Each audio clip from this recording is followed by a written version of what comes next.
بسم اللہ الرحمن الرحیم۔ شروع کرتا ہوں اللہ کے نام سے جو بڑا مہربان نہایت رحم کرنے والا ہے۔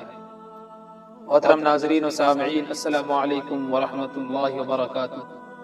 ناظرین، ایک چرواہے کا عجیب واقعہ ہے کہ غزوہ خیبر کے موقع پر ایک چرواہا حضور اقدس صلی اللہ علیہ وسلم کی خدمت میں آیا۔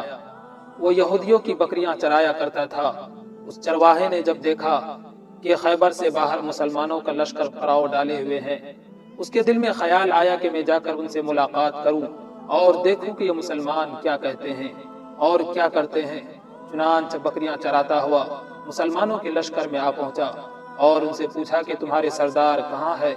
صحابہ کرام رضوان اللہ تعالی علیہم اجمعین نے بتایا کہ ہمارے سردار حضور صلی اللہ علیہ وسلم اس خیمے کے اندر ہے۔ پہلے تو اس چرواہے کو ان کی باتوں پر یقین نہیں آیا۔ اس نے سوچا کہ اتنے بڑے سردار ایک معمولی سے خیمے کے اندر کیسے بیٹھ سکتے ہیں۔ اس کے ذہن میں یہ تھا کہ جب آپ صلی اللہ علیہ وسلم اتنے بڑے بادشاہ ہیں تو بہت ہی شان و شوکت اور ٹھاٹ باٹ کے ساتھ رہتے ہوں گے، لیکن وہاں تو کھجور کے پتوں کی چٹائی سے بنا ہوا خیمہ تھا۔ خیر، وہ اس خیمے کے اندر آپ سے ملاقات کے لیے داخل ہو گیا اور آپ سے ملاقات کی اور پوچھا کہ آپ کیا پیغام لے کر آئے ہیں اور کس بات کی دعوت دیتے ہیں۔ حضور صلی اللہ علیہ وسلم نے اس کے سامنے اسلام اور ایمان کی دعوت رکھی، اسلام کا پیغام دیا۔ پوچھا کہ اگر میں اسلام کی دعوت قبول کر لوں تو میرا کیا انجام ہوگا اور کیا رتبہ ہوگا؟ حضور اقدس صلی اللہ علیہ وسلم نے فرمایا کہ اسلام لانے کے بعد تم ہمارے بھائی بن جاؤ گے اور ہم تمہیں گلے سے لگائیں گے۔ اس چرواہے نے کہا کہ آپ مجھ سے مذاق کر رہے ہیں، میں کہاں اور آپ کہاں؟ میں ایک معمولی سا چرواہا ہوں اور میں ایک کالا انسان ہوں، میرے بدن سے بدبو آ رہی ہے، ایسی حالت میں آپ مجھے کیسے گلے سے لگائیں گے؟ تو حضور اقدس صلی اللہ علیہ وسلم نے فرمایا کہ ہم تمہیں ضرور گلے سے لگائیں گے اور تمہارے جسم کی سیاہی کو اللہ تعالیٰ سفیدی سے بدل دیں گے، اور اللہ تعالیٰ تمہارے جسم سے اٹھنے والی بدبو کو خوشبو سے تبدیل کر دے گا۔ یہ باتیں سن کر وہ فوراً مسلمان ہو گیا اور کلمہ شہادت اشہد ان لا الہ الا اللہ و اشہد ان محمد رسول اللہ پڑھ لیا۔ پھر حضور اقدس صلی اللہ علیہ وسلم سے پوچھا، یا رسول اللہ، اب میں کیا کروں؟ آپ مجھے کیا حکم دیتے ہیں؟ تو آپ نے فرمایا کہ تم ایسے وقت پر ایمان لائے ہو کہ نہ تو اس وقت کسی نماز کا وقت ہے کہ تم سے نماز پڑھواؤں اور نہ ہی روزہ کا زمانہ ہے کہ تم سے روزہ رکھواؤں۔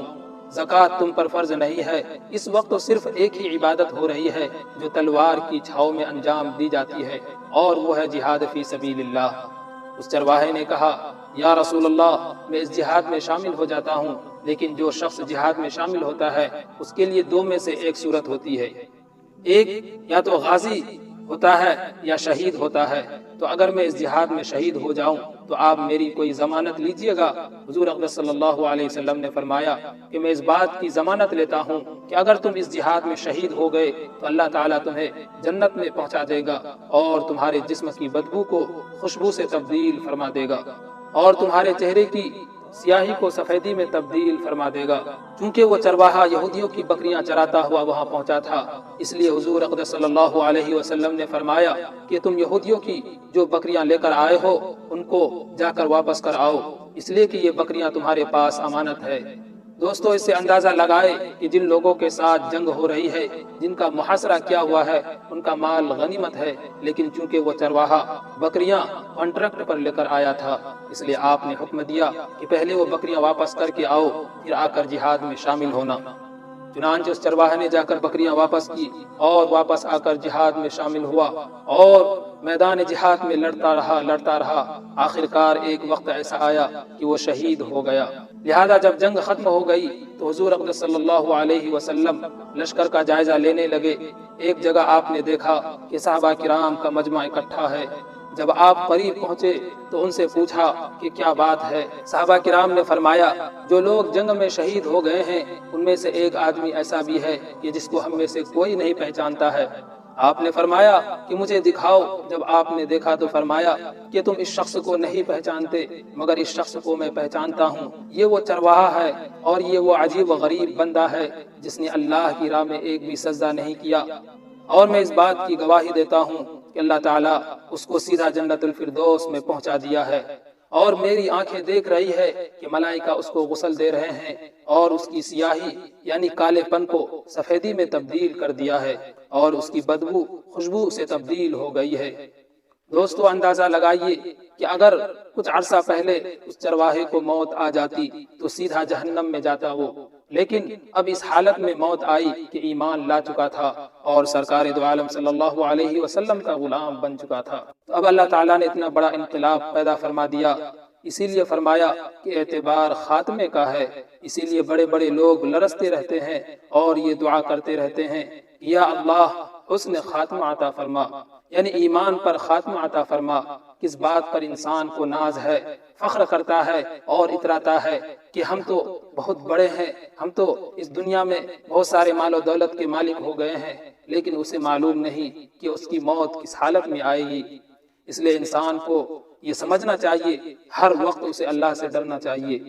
اسی لیے فرمایا کہ کسی کو بھی حقیر مت سمجھو، چاہے کوئی بھی کتنا معمولی انسان ہو، لیکن آخر وقت کا اعتبار ہوتا ہے کہ اگر اس کی موت آخر وقت میں کلمہ ایمان پر ہوا ہے تو یقیناً وہ انسان کامیاب ہے، لیکن اگر انسان دنیا میں چاہے کتنی ہی ترقیاں کر لے، لیکن اگر اس کی موت خاتمہ پر نہیں ہوئی ہے تو اس کا انجام بہت برا ہوگا۔